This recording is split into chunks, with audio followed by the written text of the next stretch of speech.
Hello दोस्तों, welcome back to our YouTube channel booster nursing career point. आज हम discuss करने वाले हैं ब्लड के अंदर ईएसआर को। ईएसआर क्या होता है, किस तरह से इसको कैलकुलेट किया जाता है, कौन सी मेथड से इसको कैलकुलेट करते हैं, कितनी स्टेजेस होती हैं इसकी, मैकेनिज्म क्या है ईएसआर का, और लास्ट में पढ़ेंगे कौन से फैक्टर होते हैं जो ईएसआर के वैल्यू को अफेक्ट कर सकते हैं। ईएसआर कब बढ़ा हुआ हो सकता है, कब डिक्रीज हो सकता है, ये सब हम पढ़ने वाले हैं आज की क्लास के बारे में। तो धमाकेदार क्लास होने वाली है दोस्तों।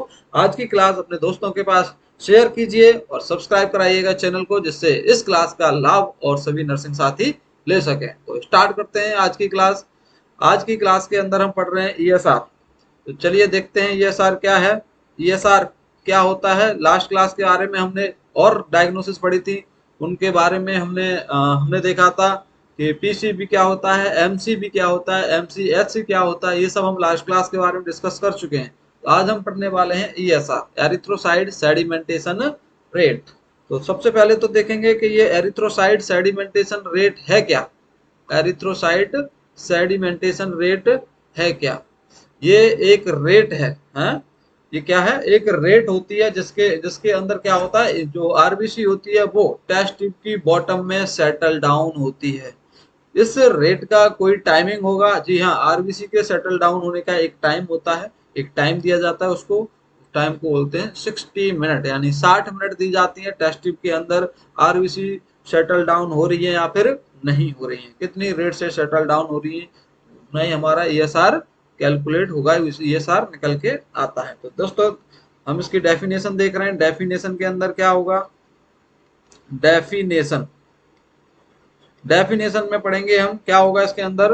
Rate at which rate at which rate at which RBC settle down RBC settle down settle down into into bottom of test tube of test tube in 1 hour तो हम क्या देख रहे हैं यहाँ पे, आरबीसी के सेटल डाउन होने की रेट देख रहे हैं 1 घंटे के अंदर। 1 घंटे के अंदर आरबीसी की रेट देख रहे हैं, जिसके अंदर आरबीसी क्या हो रही है, सेटल डाउन हो रही है बॉटम के अंदर। बॉटम के अंदर आरबीसी सेटल डाउन हो रही है किसी टेस्ट ट्यूब की बॉटम के अंदर 1 घंटे के अंदर। जो रेट है उसकी सेटल डाउन होने की, उसी को हम क्या बोलते हैं, उसी को बोला जाता है ईएसआर। क्या बोला जाता है, ईएसआर। यानी कि ये हमने कोई टेस्ट ट्यूब ली और टेस्ट ट्यूब के अंदर हमने क्या डाला, ब्लड डाला। क्या डाला, ये मान लीजिए है अपने पास ब्लड, इसके अंदर ब्लड है और इस ब्लड के अंदर क्या होंगी, बहुत सारी सेल भी होंगी, यानी कि आरबीसी होंगी। तो आरबीसी जो है इसके अंदर, ये जो आरबीसी है इसके अंदर, ये आरबीसी कितनी स्पीड से, कितनी रेट से क्या हो रही है, सेटल डाउन हो रही है। कहाँ पे सेटल डाउन हो जाए, ये आरबीसी सारी की सारी इस बॉटम के अंदर कहाँ सेटल डाउन हो जाए, हाँ जी, इस बॉटम में। कहाँ पर, बॉटम में। मान लीजिए ये आरबीसी क्या हो गई, सेटल डाउन हो गई। आरबीसी अब ऊपर नहीं है, ऊपर से किधर आ गई, नीचे आ गई।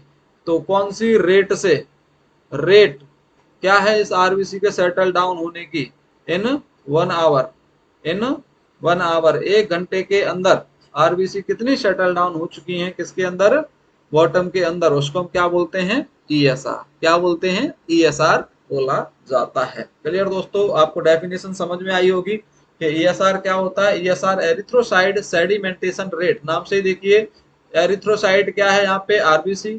एरिथ्रोसाइड का मतलब क्या होता है, आरबीसी। सेडिमेंटेशन का मतलब क्या है यहाँ पे, सेटल डाउन होना। यहाँ पे सेडिमेंटेशन का मतलब क्या है, सेटल डाउन होना। तो कौन सी रेट से आरबीसी सेटल डाउन हो रही है, किसके अंदर, बॉटम के अंदर। किसके अंदर, बॉटम के अंदर। बॉटम किसका, एक टेस्ट ट्यूब का। तो आरबीसी कितनी रेट से टेस्ट ट्यूब के अंदर उसकी बॉटम में जाके बैठ रही है, उसी को हम क्या बोलते हैं, ईएसआर बोला जाता है। क्लियर दोस्तों, चलिए देखेंगे इसी के अंदर जो ईएसआर है ये कहाँ यूज करते हैं, मतलब किस कंडीशन में किया जाता है, क्या बताता है। तो ये बताता है, it is a acute indicator of infection. It is a acute indicator, acute indicator of blood infection, blood infection. अगर किसी पर्सन को ब्लड इन्फेक्शन हुआ है तो उसके अंदर एक्यूट इंडिकेटर क्या होगा, ईएसआर होगा, क्योंकि ईएसआर बहुत जल्दी इंक्रीज हो जाता है। ब्लड इन्फेक्शन होने के बाद में ही क्या होता है, ये इंक्रीज हो जाता है। It increase with in, it increase with in 12 to 24 hours, 12 to 24 hours after infection, after infection. अगर हमारी बॉडी में इन्फेक्शन हुआ है तो इन्फेक्शन होने के बाद में 12 से 24 घंटे के अंदर ये क्या होगा, अपनी वैल्यू का इंक्रीज हो जाता है, अपनी वैल्यू का इंक्रीज हो जाता है। उसी को हम क्या बोलते हैं, ईएसआर बोलते हैं। तो ईएसआर क्या है, एक्यूट इंडिकेटर है किसका, ब्लड इन्फेक्शन का, बट नॉट रिलायबल, रिलायबल नहीं है। एक्यूट इंडिकेटर है ब्लड इन्फेक्शन का बट रिलायबल नहीं है। कितनी देर के अंदर बढ़ जाता है ये, तो आपको याद रखना है यहाँ पे कितनी देर के अंदर ये इंक्रीज हो जाता है। याद रखना है ये 12 से 24 घंटे के अंदर इंक्रीज हो जाता है। कितनी देर के अंदर, 12 से 24 घंटे के अंदर इंक्रीज हो जाता है। क्लियर दोस्तों, आई होप कितना आपको याद रहेगा, 12 से 24 घंटे के अंदर ये इन्फेक्शन इंक्रीज हो जाता है ब्लड के अंदर। क्या नॉर्मल वैल्यू रहती है इसकी, नॉर्मल वैल्यू, नॉर्मल वैल्यू कितनी होती है, नॉर्मल वैल्यू कितनी होती है। हम देखेंगे हमारे पास पर्सन जो है, क्लाइंट जो है वो मेल है या फिर फीमेल है। मेल है तो इसकी नॉर्मल वैल्यू रहेगी 0 से 18 एम पर आवर। यूनिट क्या है इसकी, आवर रहेगी। नॉर्मल वैल्यू मेल के अंदर 0 से 18 पर आवर। अगर यहीं पे हमारे पास जो क्लाइंट है वो फीमेल है तो फीमेल के अंदर इसकी वैल्यू हल्की सी बड़ी रहती है, 0 से 28 एम पर आवर रहती है। कितनी, 0 से 28 एम पर आवर रहती है। ये नॉर्मल वैल्यू है ईएसआर की। क्लियर दोस्तों, यहाँ पे हमने देखा ईएसआर होता क्या है, ईएसआर, ईएसआर होता क्या है कि आरबीसी के सेटल डाउन होने की रेट को, एक घंटे के अंदर जो आरबीसी सेटल डाउन हो रही है बॉटम के अंदर, उसी रेट को हम क्या बोलते हैं, एरिथ्रोसाइट सेडिमेंटेशन रेट। ये एक्यूट इंडिकेटर है ब्लड इन्फेक्शन का। अगर किसी को ब्लड इन्फेक्शन हुआ है तो 12 से 24 घंटे के अंदर ये क्या होगी, इंक्रीज हो जाएगा ईएसआर। नॉर्मल वैल्यू मेल के अंदर 0 से 18 एम पर आवर और फीमेल के अंदर कितनी होती है, 0 से 28 एम पर आवर। क्लियर दोस्तों, चलिए चलते हैं। दूसरा हम देखेंगे ईएसआर कैलकुलेटिंग मेथड। कौन से मेथड से ईएसआर को कैलकुलेट किया जाता है दोस्तों, तो यहाँ पे मैंने मेंशन किया हुआ है ईएसआर कैलकुलेट करने के दो मेथड। ईएसआर कैलकुलेट करने के दो मेथड होते हैं। एक है अपने पास वेस्टर्जन मेथड और दूसरा है अपने पास, एक दूसरा है विंट्रोब मेथड। एक वेस्टर्जन मेथड है और दूसरा विंट्रोब मेथड है। इन दोनों मेथड से हम क्या करेंगे, ईएसआर को कैलकुलेट कर सकते हैं। चलिए, वेस्टर्जन मेथड मोस्ट कॉमन है, वेस्टर्जन मेथड मोस्ट कॉमन है, जबकि विंट्रोब मेथड जो होता है वो लेस कॉमन मेथड होता है। कम यूज होने वाला मेथड कौन सा है, विंट्रोब, और ज्यादातर यूज होने वाला मेथड कौन सा है, विंट्रोब। क्यों यूज होता है ज्यादा, क्योंकि ये क्या है, मोस्ट एक्यूरेट। हाँ जी, ये क्या है, मोस्ट एक्यूरेट और रिलायबल जो मेथड है वो कौन सा है, वेस्टर्जन मेथड। ज्यादा अच्छा मेथड है वेस्टर्जन, जबकि लेस रिलायबल है, इस पे ज्यादा भरोसा नहीं है, किस पे, विंट्रोब मेथड पे। इसलिए हम ज्यादातर कौन सा करते हैं, वेस्टर्जन मेथड को किया जाता है। दोस्तों यहाँ याद रखना है ट्यूब के बारे में कि एक ट्यूब इसकी क्या होगी, एक जो ट्यूब यूज होती है वो ट्यूब, बोथ एंड इसके क्या होंगे, ओपन, दोनों साइड से। यानी कि एक ट्यूब होगी जिसकी दोनों साइड क्या होंगी, ओपन होंगी। एक ट्यूब की दोनों साइड ओपन होंगी, जबकि इस ट्यूब के अंदर एक साइड क्या होगी, ओपन होगी और एक साइड क्लोज होगी। एक साइड तो ओपन होगी और दूसरी साइड इसके अंदर क्लोज होती है। कौन से मेथड के अंदर, वेंट्रोब मेथड के अंदर। इसके अंदर देखेंगे लेंथ जो होती है, इसकी लेंथ होती है 200 mm, लंबाई 20 सेंटीमीटर होती है। कौन से वाले की, विंट्रोब मेथड, वेस्टर्जन मेथड की लंबाई कितनी, 20 सेंटीमीटर। और यहाँ पे देखेंगे विंट्रोब मेथड की लंबाई कितनी होती है, 110 mm या फिर 11 सेंटीमीटर होती है। क्लियर दोस्तों, एक चीज और पढ़िए यहाँ पे, कौन सा एंटी कोएगुलेंट यूज करते हैं हम विंट्रोब मेथड के लिए, तो आपको याद रखना है सोडियम सिट्रेट को यूज किया जाता है। अगर विंट्रोब मेथड कर रहे हैं तो कौन सा, ईडीटीआई, वो कौन सा एंटीकोगुलेंट मेथड यूज करोगे, उसमें यूज किया जाएगा सोडियम सिट्रेट मेथड। दूसरा, अगर हम विंट्रोप मेथड कर रहे हैं, यूज में ले रहे हैं, तो वहां पे यूज होने वाला एंटीकोएगुलेंट कौन सा होगा? EDTA। क्या होगा? EDTA।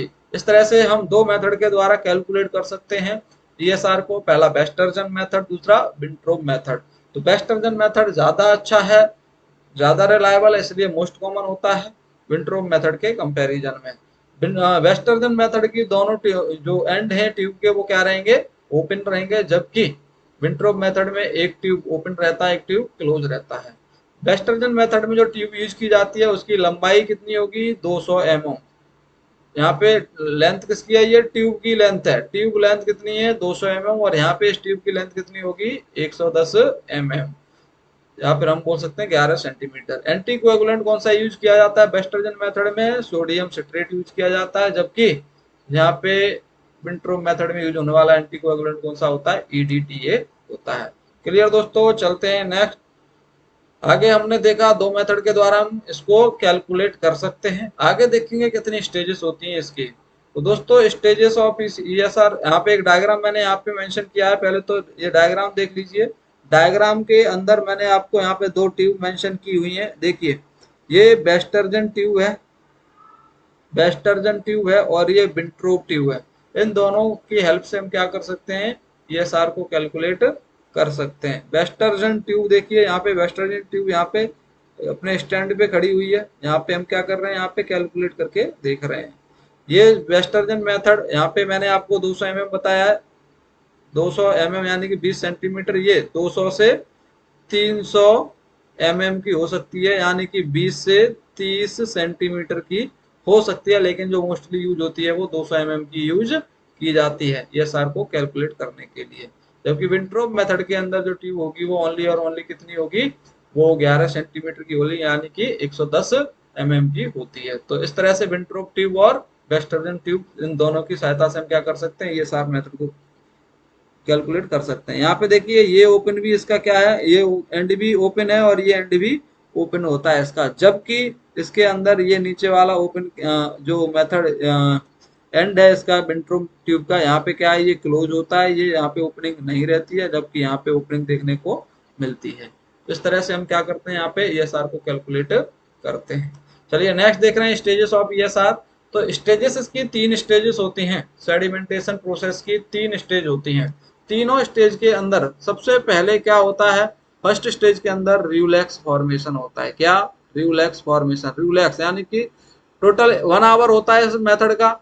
टाइम ड्यूरेशन कितना होता है इसके लिए, स्टेजेस के लिए? 1 आवर का।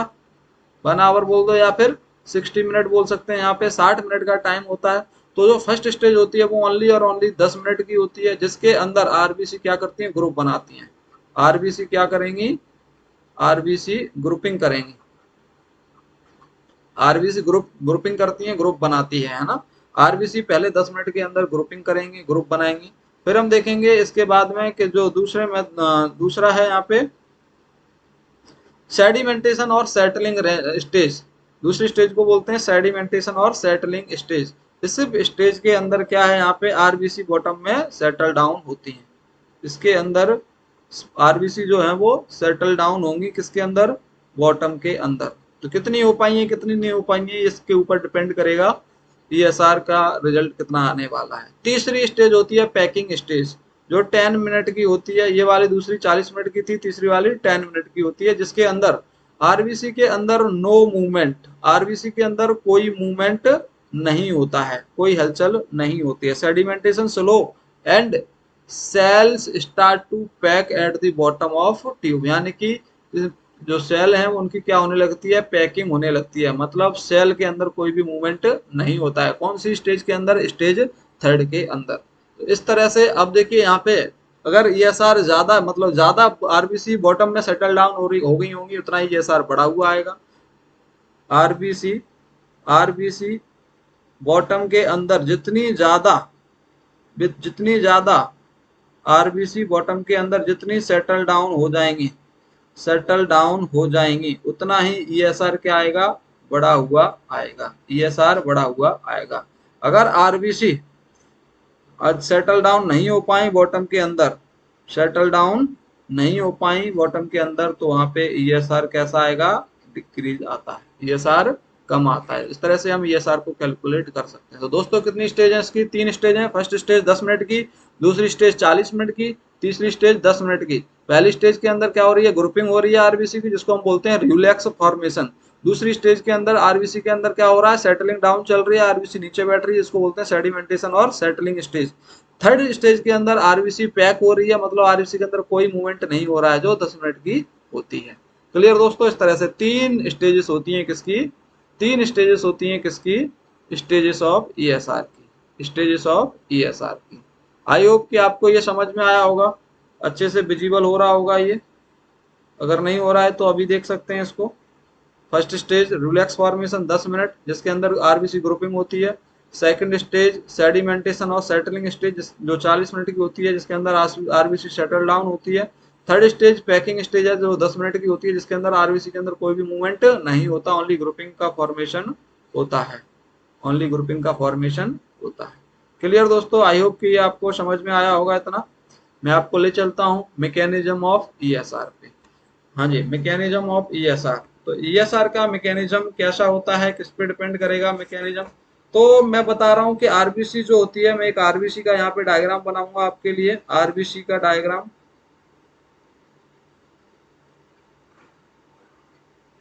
मान लीजिए एक आरबीसी है, ये क्या है, आरबीसी है। और आरबीसी की, ये आरबीसी जो है, आरबीसी अगर आरबीसी के ऊपर ब्लड के अंदर फाइब्रिनोजन ज्यादा हुआ, ब्लड के अंदर फाइब्रिनोजन ज्यादा हुआ, अगर फाइब्रिनोजन लेवल ज्यादा हुआ, फाइब्रिनोजन इंक्रीज, तो फाइब्रिनोजन यहाँ पे क्या करेगा, आरबीसी को डाउनवर्ड फोर्स लगाता है, डाउनवर्ड फोर्स लगाता है। अगर फाइब्रिनोजन ब्लड के अंदर ज्यादा है, दो फोर्स लगते हैं आरबीसी के ऊपर, एक तो फाइब्रिनोजन का फोर्स लगता है और दूसरा फोर्स लगता है सियालिक एसिड का। किसका फोर्स लगेगा, सियालिक एसिड का, सियालिक एसिड। एक तो फोर्स लगा है फाइब्रिनोजन का, दूसरा फोर्स लगता है किसका, लगेगा यहाँ पे सियालिक एसिड का लगेगा। सियालिक एसिड का फोर्स लगता है अपवार्ड, सियालिक एसिड का जो फोर्स लगता है अपवार्ड लगता है, ऊपर की तरफ लगता है। एक मिनट दोस्तों,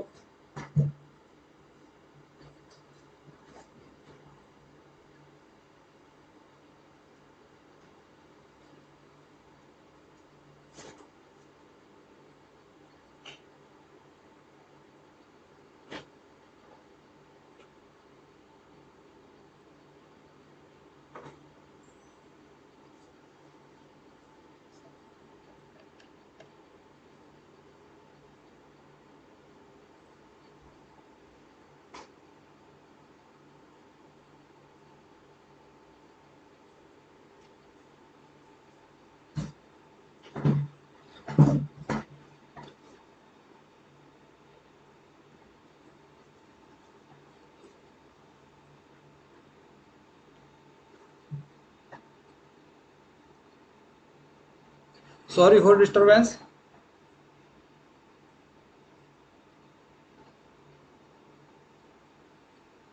यहाँ पे हम बता रहे हैं आरबीसी जो होती है, आरबीसी के ऊपर दो फोर्स लगेंगे, एक तो डाउनवर्ड फोर्स लगता है, एक अपवार्ड फोर्स लगता है।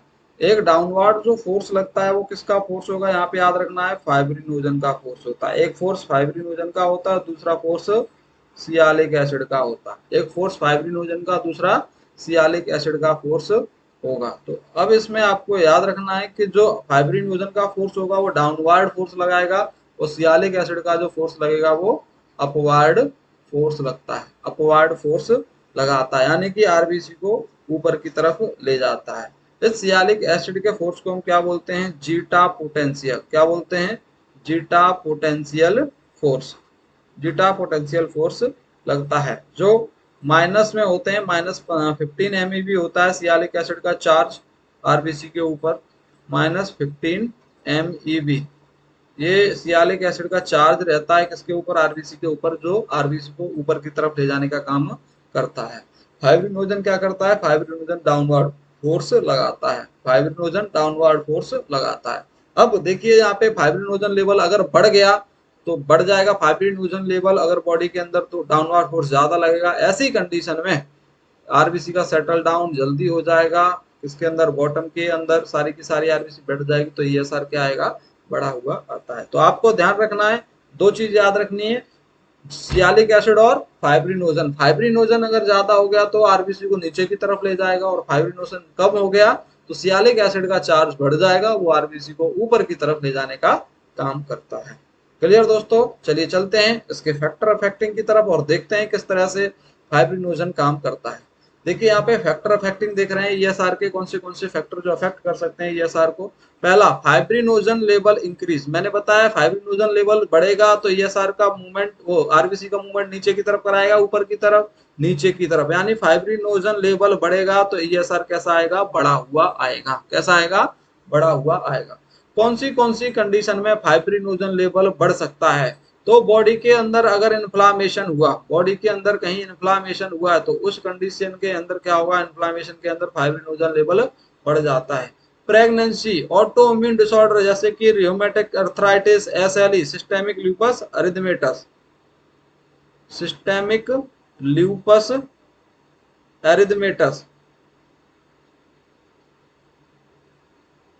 ये ऑटोइम्यून डिसऑर्डर है, सिस्टेमिक लूपस एरिथमेटस, ये ऑटोइम्यून डिसऑर्डर, इसके अंदर फाइब्रिनोजन का लेवल बढ़ जाता है। नेक्स्ट, लिम्फोमा, ये कैंसर कंडीशन है, मल्टीपल माइलोमा, इन सारी कंडीशन के अंदर क्या हो रहा है, फाइब्रिनोजन का लेवल इंक्रीज हो रहा है। दोस्तों यहाँ पे देखिए फाइब्रिनोजन का लेवल इंक्रीज हो रहा है। जब फाइब्रिनोजन का लेवल इंक्रीज हो रहा है तो बताओ आरबीसी का मूवमेंट किधर होगा, आरबीसी का मूवमेंट, फाइब्रिनोजन लेवल बढ़ेगा तो क्या हो जाएगा, आरबीसी का मूवमेंट डाउनवर्ड होगा। किधर, डाउनवर्ड, यानी कि आरबीसी का फोर्स जो है वो किधर लगेगा, डाउनवर्ड फोर्स लगेगा ज्यादा।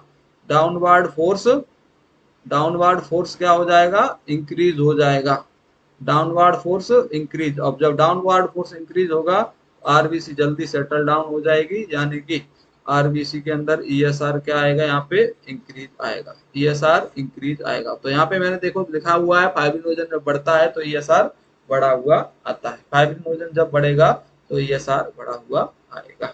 चलिए नेक्स्ट देख रहे हैं, एक कंडीशन आपको यहीं पे मैं बता दे रहा हूँ ईएसआर के बारे में। एक कंडीशन, जैसे कि अगर किसी पर्सन को ल्यूकीमिया है, क्या, ल्यूकीमिया है, ल्यूकीमिया के अंदर ईएसआर क्या आता है, डिक्रीज आता है, क्योंकि इसके अंदर क्या हो जाता है, फाइब्रिनोजन की कमी हो जाती है, फाइब्रिनोजन की क्या हो जाती है, डेफिशिएंसी हो जाती है ल्यूकीमिया के अंदर, तो उसके अंदर ईएसआर कम आएगा, ईएसआर कैसा आएगा, डिक्रीज आएगा। क्लियर दोस्तों, ल्यूकीमिया में डिक्रीज आता है और लिम्फोमा मल्टीपल माइलोमा में क्या आएगा, इंक्रीज ईएसआर। चलिए देखते हैं नेक्स्ट, इसी के अंदर हम कुछ और फैक्टर होते हैं जो अफेक्ट कर सकते हैं ईएसआर को, उनको भी देखते हैं, जैसे कि एज। क्या, नेक्स्ट देख रहे हैं फैक्टर, दूसरा फैक्टर है एज। पहला तो हमने देखा फाइब्रिनोजन, दूसरा है एज। एज भी रेस्पॉन्सिबल है किसके लिए, ईएसआर के लिए।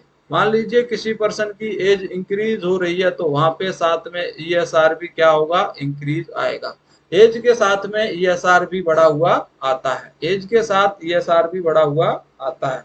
जैसे कि अगर ईएसआर हमको मेल का निकालना है, ईएसआर हमको मेल का निकालना है, तो मेल के लिए एक फॉर्मूला होता है कि ईएसआर, सॉरी एज जो है, क्या है एज, उस एज को डिवाइडेड कर दो 2 से, एज को डिवाइडेड कर दो 2 से, तो अब जो ईएसआर जो वैल्यू निकल के आएगी उतना ही इस पर्सन का क्या होगा, ईएसआर निकल के आएगा। जैसे कि एग्जांपल मान लीजिए एक पर्सन है जिसकी एज है 50 ईयर, तो इसके अंदर ईएसआर समथिंग कितना होगा, ईएसआर कितना होगा, तो इसको हम डिवाइडेड कर देंगे इस फॉर्मूले के अकॉर्डिंग, ये जो फॉर्मूला है इसके अकॉर्डिंग हम डिवाइडेड कर देंगे, यानी 50 को डिवाइडेड कर दिया जाएगा 2 से, तो कितना आएगा, 25, यही क्या आएगा इसका ESR, 25 mm per hour.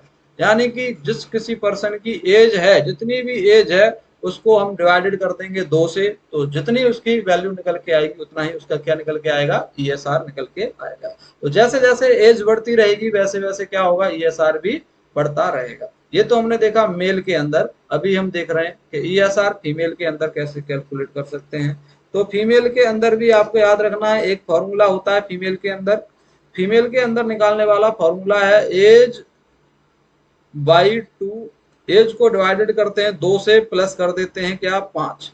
As को डिवाइडेड करोगे 2 से और प्लस कर दोगे 5। तो अब जो ईएसआर निकल के आएगा वो किसका ईएसआर होगा, ये किसका ईएसआर होगा, फीमेल का ईएसआर निकल के आएगा। जैसे कि इसके अंदर एग्जांपल देख लीजिए, एग्जांपल मान लीजिए किसी फीमेल की एज है 50 year, same example 50 year age है किसी फीमेल की, तो इसके अंदर ईएसआर कितना होगा, ईएसआर कितना होगा तो निकाल लीजिए दोस्तों। यहाँ पे 50 को हम किससे डिवाइडेड करना है, 2 से डिवाइडेड करना है, प्लस कितना करना है 5।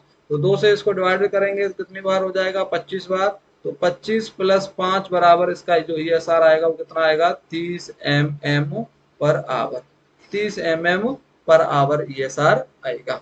क्लियर दोस्तों, तो ऐसे समझ में आया होगा आपको ईएसआर हम कैसे निकाल सकते हैं किसी पर्सन का। दो मेथड होते हैं, विंट्रो मेथड और वेस्टर्जन मेथड। और यहाँ पे हमें अगर एज से निकालना है तो एज का हमें क्या करना है, डिवाइडेड करना है 2 से। मेल है तो ओनली 2 से डिवाइडेड करके समथिंग समथिंग उसका ईएसआर उतना ही निकलने वाला है, और फीमेल है तो उसकी एज को 2 से डिवाइडेड करने के बाद हमको प्लस करना होगा 5। उसके जो फॉर्मूला कहता है उसके अंदर हमें क्या कितना प्लस करना होता है, 5 को प्लस करना होता है। तो अब जो ईएसआर निकल के आएगा वो फीमेल का ईएसआर निकल के आता है। तो मैंने स्टेज स्टार्टिंग में ही बता दिया आपको, जो नॉर्मल ईएसआर मेल के अंदर था 0 से 18 नॉर्मल है, लेकिन एज के साथ धीरे धीरे ये बढ़ता रहेगा। और फीमेल के अंदर नॉर्मल कितना होता है, 0 से 28, बट एज के साथ में जैसे जैसे एज बढ़ती रहेगी वैसे वैसे फीमेल के अंदर भी ईएसआर बढ़ता रहता है। क्लियर दोस्तों, चलिए मैं आपको बताता हूँ नेक्स्ट। इसी के अंदर बताऊंगा कुछ और फैक्टर होते हैं जो अफेक्ट कर सकते हैं ईएसआर को, जैसे कि आरबीसी वॉल्यूम ज्यादा, आरबीसी नंबर क्या है किसी के अंदर ज्यादा है, आरबीसी के नंबर ज्यादा है। तो आरबीसी के नंबर ज्यादा है तो यहाँ पे ईएसआर कैसा आएगा, उस पर्सन का कम आएगा। कैसे आएगा मैं बता रहा हूँ अभी। जिस किसी पर्सन के अंदर आरबीसी ज्यादा है, यानी कि कंडीशन कौन सी है, एरिथ्रोसाइटोसिस वाली, एरिथ्रोसाइटोसिस वाली, एरिथ्रोसाइटोसिस वाली कंडीशन है, मतलब पॉलीसाइथीमिया वाली कंडीशन है ये, पॉलीसाइथीमिया बोल सकते हैं। मैं सारे डिसऑर्डर पढ़ाऊंगा ये आपको, एरिथ्रोसाइटोसिस और पॉलीसाइथोमिया वगैरह। हाँ, लेकिन लैब डायग्नोसिस के बाद, ईएसआर के बाद में 1 बाय 1 में आपको ये डिसऑर्डर पढ़ाने वाला हूँ। तो एरिथ्रोसाइटोसिस हुआ या पॉलीसाइथीमिया हुआ, इसके अंदर ईएसआर कैसा आता है, डिक्रीज आता है। चलिए कैसे देखेंगे हम इसको, हम देखेंगे आरबीसी के नंबर पे डिपेंड करेगा। आरबीसी के नंबर ज्यादा होंगे तो ईएसआर कम आएगा, यानी एरिथ्रोसाइटोसिस और पॉलीसाइथीमिया में ईएसआर कम आता है। अगर पर्सन को एनीमिया है, किसी भी पर्सन को एनीमिया है, मतलब आरबीसी के नंबर क्या है यहाँ पे कम है, आरबीसी के नंबर कम हो गए तो ईएसआर कैसा आएगा, यहाँ पे इंक्रीज आता है, ईएसआर इंक्रीज आता है। कैसे आता है देख लेते हैं इसको, देखिए इधर।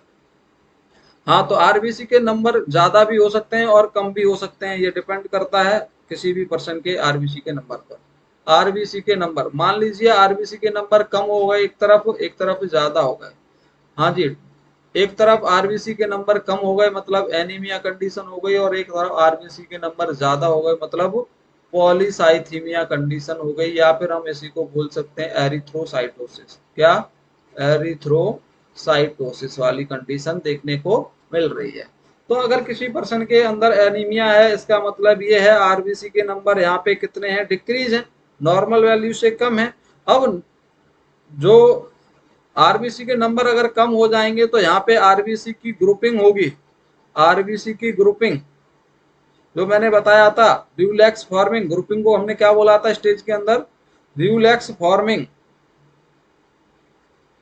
रिफ्लेक्स फॉर्मिंग, यानी कि आरबीसी की ग्रुपिंग भी क्या हो जाएगी, डिक्रीज हो जाएगी। रिफ्लेक्स फॉर्मेशन क्या हो जाएंगे, जो ग्रुप होंगे या रिफ्लेक्स फॉर्मेशन होंगे वो स्मॉल होंगे, बहुत कम होंगे, ग्रुप अच्छे से नहीं बन पाएगा। जब ग्रुप आरबीसी का अच्छे से नहीं बन पाएगा तो इसके ऊपर क्या होगा, जीटा पोटेंशियल काम करेगा। कौन, जीटा पोटेंशियल, इसका लेवल ज्यादा बढ़ जाएगा, इंक्रीज जीटा पोटेंशियल, क्योंकि आरबीसी का ग्रुप बना नहीं है तो आप सिंगल सिंगल आरबीसी है, इसके अंदर जीटा पोटेंशियल क्या हो जाएगा, इंक्रीज।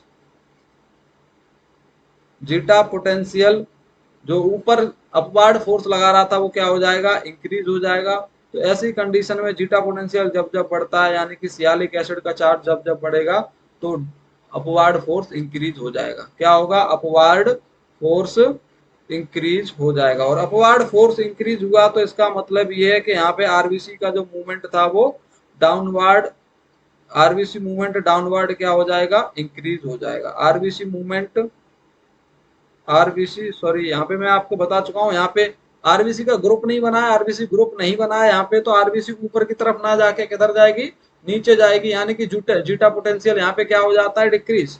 जीटा पोटेंशियल क्या हो जाता है, डिक्रीज हो जाता है यहाँ पे।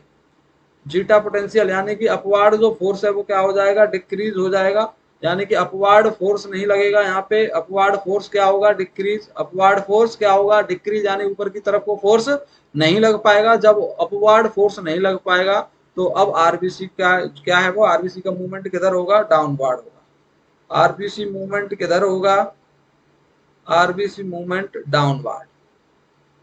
आरबीसी का मूवमेंट किधर होगा, डाउनवर्ड की तरफ होगा, यानी कि आरबीसी किधर जा रही है, सेटल डाउन हो रही है बॉटम के अंदर। RBC settle down, RBC settle down in bottom. RBC किधर सेटल डाउन हो रही है, बॉटम के अंदर सेटल डाउन हो रही है। और आरबीसी जितनी जल्दी सेटल डाउन होगी बॉटम के अंदर ही, मैंने बताया था आपको, उतना ही ईएसआर क्या आता है, बढ़ा हुआ आता है। तो अगर एनीमिया वाली कंडीशन है तो उसके अंदर ईएसआर क्या आएगा, ईएसआर कैसा आएगा, इंक्रीज आएगा। एनीमिया में ईएसआर बढ़ा हुआ आता है, एनीमिया में ईएसआर बढ़ा हुआ आता है। दूसरा देखेंगे पॉलीसाइथीमिया में ईएसआर कम क्यों होगा। पॉलीसाइथीमिया के अंदर ईएसआर कम क्यों होगा, अगर पॉलीसाइथीमिया है तो यहाँ पे आरबीसी के नंबर क्या होंगे, इंक्रीज। आरबीसी के नंबर क्या होंगे, इंक्रीज, यानी कि आरबीसी के ग्रुप ज्यादा बनेंगे। आरबीसी की ग्रुपिंग कैसी होगी, आरबीसी की ग्रुपिंग बहुत ज्यादा बनेगी, ज्यादा ग्रुप बनेंगे आरबीसी के। आरबीसी के नंबर जितने ज्यादा होंगे उतना ही ग्रुप भी ज्यादा बनेगा। यानी कि यहाँ पे क्या होगा, जो जीटा पोटेंशियल है आरबीसी के ऊपर, जितना ग्रुप बनेगा उतना ही जीटा पोटेंशियल का चार्ज बढ़ेगा।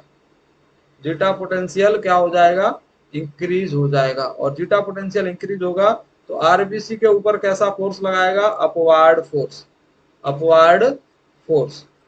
यानी कि इसका मतलब है RBC not settle down into the bottom, क्योंकि आरबीसी ऊपर की तरफ जा रही है। RBC not settle down, RBC settle down नहीं होगी किधर, not settle down into the bottom, into the bottom. RBC bottom के अंदर सेटल डाउन नहीं हो पाएगी, तो जिसकी वजह से अब ईएसआर कैसा आएगा, यहाँ पे ईएसआर कैसा आएगा, डिक्रीज। ईएसआर कैसा आएगा इसका, डिक्रीज, क्योंकि आरबीसी बॉटम की तरफ जा ही नहीं रही, इसलिए ईएसआर कैसा आने वाला है, कम। इधर ईएसआर कैसा आया था, बढ़ा हुआ आया था, क्योंकि आरबीसी बहुत ज्यादा सेटल डाउन हो रही थी। तो ऐसे मेथड से हम देख सकते हैं कि आरबीसी, आरबीसी क्या होगा इस पे, जैसे कि आरबीसी के नंबर कम हो गए तो एनीमिया हो गया। ऐसी कंडीशन में आरबीसी के नंबर कम होंगे तो आरबीसी का ग्रुप फॉर्मेशन नहीं हो पाएगा, या कम फॉर्मेशन होगा ग्रुप का, जिसकी वजह से आरबीसी अलग अलग रहेगी और जीटा पोटेंशियल का चार्ज क्या हो जाएगा, कम हो जाएगा, इसके ऊपर काम ही नहीं करेगा। ऐसी कंडीशन में अपवार्ड फोर्स क्या हो जाएगा, डिक्रीज हो जाएगा। आरबीसी का मूवमेंट डाउनवर्ड, आरबीसी का मूवमेंट नीचे की तरफ हो जाएगा और आरबीसी सेटल डाउन हो जाएगी बॉटम के अंदर। आरबीसी सेटल डाउन हो रही है बॉटम के अंदर 1 घंटे के अंदर, तो हमने बताया था ईएसआर वहां पे बढ़ा हुआ आता है। दूसरी कंडीशन हमने देखी पॉलीसाइथीमिया, जिसके अंदर एरिथ्रोसाइटोसिस भी बोलते हैं इसको। आरबीसी के नंबर क्या होते हैं इसके अंदर, बढ़ जाते हैं। जब जब आरबीसी के नंबर ज्यादा बढ़ेंगे तो ग्रुप का फॉर्मेशन भी क्या होगा, ज्यादा होगा, और जितना ग्रुप का फॉर्मेशन होगा उतना ही जीटा पोटेंशियल का चार्ज बढ़ेगा, सियालिक एसिड का चार्ज बढ़ जाएगा, जिसकी वजह से आरबीसी को वो किधर ले जाएगा, अपवार्ड ले जाएगा, यानी कि आरबीसी के ऊपर अपवार्ड फोर्स बढ़ेगा। और जब आरबीसी के ऊपर अपवार्ड फोर्स बढ़ेगा, आरबीसी बॉटम के अंदर सेटल डाउन नहीं हो पाएगी, तो ईएसआर यहाँ पे क्या आएगा, कम आएगा। क्या आएगा, ईएसआर कम आएगा। तो इस तरह से हम आरबीसी को, ईएसआर को फैक्टर अफेक्ट कर सकता है। किसी फीमेल के अंदर एनीमिया है तो ईएसआर कैसा आएगा, वहां पे एनीमिया में कम आएगा। और ज्यादा अगर कोई पर्सन है उसके अंदर क्या है, आरबीसी के नंबर ज्यादा है, पॉलीसाइथीमिया एरिथ्रोसाइटोसिस कम है, तो ईएसआर वहां क्या आएगा, कम आएगा। एनीमिया में ज्यादा आता है और पॉलीसाइथीमिया में कम ईएसआर आता है। क्लियर। ऑल टाइप के एनीमिया में, चलिए एक क्वेश्चन में आपको बता दे रहा हूं, यहाँ पे क्वेश्चंस इंपॉर्टेंट नोट करके इसको आप नोट करेंगे, रिटर्न करेंगे। ऑल टाइप ऑफ एनीमिया में, all type of anaemia, all type of anaemia, सभी एनीमिया के अंदर क्या आएगा, ईएसआर, ईएसआर बढ़ा हुआ आएगा। सभी एनीमिया के अंदर ईएसआर क्या आता है, बढ़ा हुआ आता है, except, except sickle cell anaemia, except sickle cell anaemia. एक एनीमिया को छोड़ के। कौन से एनीमिया को छोड़ के? सिकल सेल एनीमिया को छोड़ के। हाँ जी, सिकल सेल एनीमिया में ऐसा क्या होगा जिसकी वजह से ईएसआर इसके अंदर कम आएगा? मैं अब बहुत अच्छे से पढ़ाने वाला हूँ सिकल सेल एनीमिया, ये लैब डायग्नोसिस के बाद में, तो वहां पे मैं डिस्कस करूंगा सिकल सेल एनीमिया के अंदर ईएसआर क्या आता है? डिक्रीज आता है। ईएसआर क्या आएगा? कम आएगा। बाकी सारे टाइप के एनीमिया में ईएसआर बढ़ा हुआ आता है, एक को छोड़ के, सिकल सेल एनीमिया को छोड़ के। सिकल सेल एनीमिया को छोड़ के। सिकल सेल एनीमिया में आरबीसी कैसे शेप की हो जाएगी? सिकल शेप की हो जाएगी। सिकल शेप हसियाकार शेप की हो जाती है, हाफ मून शेप की हो जाती है। लाइफ स्पान 10 से 20 दिन रह जाती है, बहुत कम हो जाती है। नॉर्मल लाइफ स्पान 120 दिन होती है। मैं बहुत अच्छे से उसको बताने वाला हूँ, बंधे रहिएगा हमारे बूस्टर एनसीपी चैनल के साथ। ठीक है, चलिए नेक्स्ट मैं आपको बता रहा हूँ आरबीसी ईएसआर पे क्या इफेक्ट पड़ेगा। ईएसआर पर क्या इफेक्ट पड़ेगा अकॉर्डिंग टू बॉडी फ्लूइड। हाँ जी, नेक्स्ट अपना फैक्टर अफेक्टिंग है ESR according to body fluid. ESR according to body fluid. Body fluid अगर बॉडी के अंदर ज्यादा है या फिर कम है तो ऐसी कंडीशन में ईएसआर पे क्या इफेक्ट पड़ने वाला है। चलिए मान लीजिए बॉडी के अंदर दो कंडीशन देखने को मिल सकती हैं। या तो फ्लूइड क्या हो सकता है? ज्यादा हो सकता है। फ्लूइड क्या हो सकता है बॉडी के अंदर? Fluid volume increase in body, या फिर fluid volume decrease. Fluid volume decrease in body. Body के अंदर दो कंडीशन देखने को मिल सकती है, या तो फ्लूइड वॉल्यूम ज्यादा देखने को मिल सकता है या फिर फ्लूइड वॉल्यूम कम देखने को मिल सकता है। एक कंडीशन जिसके अंदर फ्लूइड वॉल्यूम ज्यादा है बॉडी के अंदर, तो उसमें क्या दिखाई देगा आपको? हाइपर विस्कोसिटी या हाइपो विस्कोसिटी। हाँ जी, फ्लूइड वॉल्यूम कैसा रहेगा यहाँ पे?